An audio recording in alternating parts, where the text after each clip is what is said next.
For the repair of pump control PCB by Hagglunds, the following procedure were necessary. Replacement of various electronic components and general cleanup of the unit. For testing, we use 24-volt DC power supply.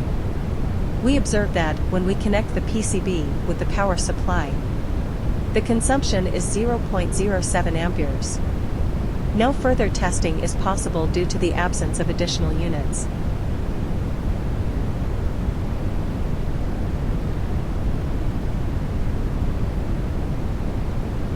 The same process is repeated and for the other PCB.